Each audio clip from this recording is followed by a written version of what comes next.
Today we're talking about 5 things you're doing wrong to find that self-love. Hey everybody, drtankpharmd here, board-certified practicing medicine specialist and recovering overthinker, helping you take back your emotional freedom because you don't have to suffer just because society says so. Although I am a practicing medicine specialist, I'm not your specialist. So if you have any questions regarding your condition, please see your doctor. Why is self-love so important? Well, self-love is one of the most fundamental aspects of mental health. Without self-love, you don't have the values you need. Because values determine your beliefs, and beliefs dictate your actions. If you have weak values, they are reflected on how you act every day. If you don't appreciate your value, who will? Nobody's gonna come rescue you every single time when you feel like you need validation. That's why self-love is so important. If you don't have self-love, it breaks down your outlook on life and the actions that result from it. Confidence isn't self-love. Self-love is that unwavering appreciation and value for who you are as a person. Confidence, on the other hand, is the belief in your abilities and skills. It's your ability to function in life or at your job or in front of women. If you function well at your job, you have the confidence to do it. But here's the problem with confidence, is that it isn't unwavering. Because if somebody comes in and does something that you do except better, your confidence may waver a little.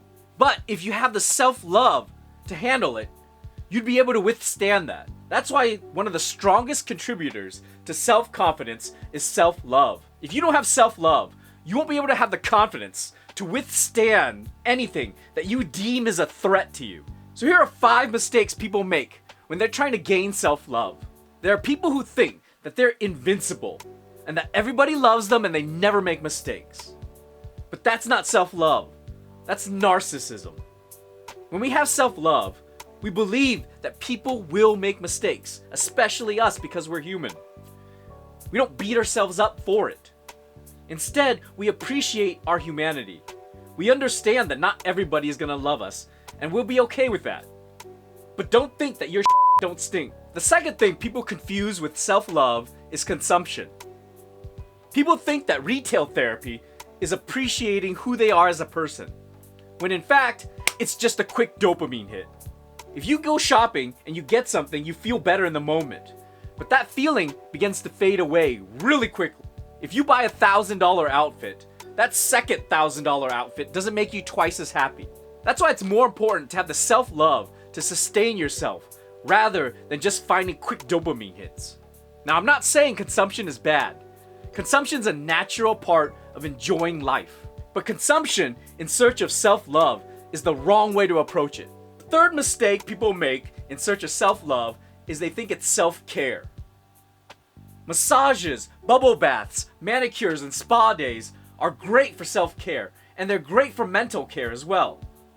But they don't treat the internal strength that we need to have the self-love. They're great for mental health because you feel better in the moment.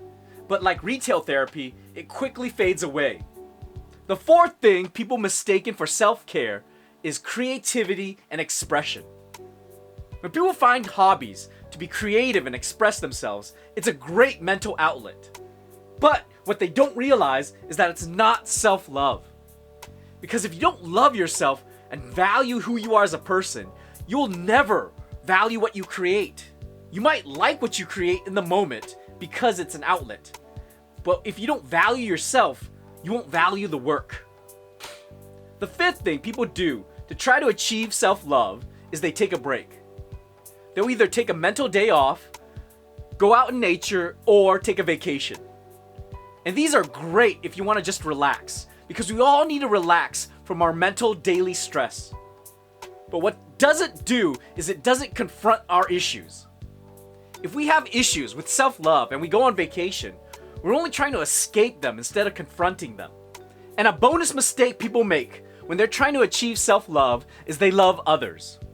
Love is one of the most fundamental human emotions. In fact, it helps us physically as well. We emotionally feel better, we physically feel better, and scientific studies have proven that you live longer. But one of the biggest and craziest things we do as humans is that we treat others and help others first before we treat ourselves.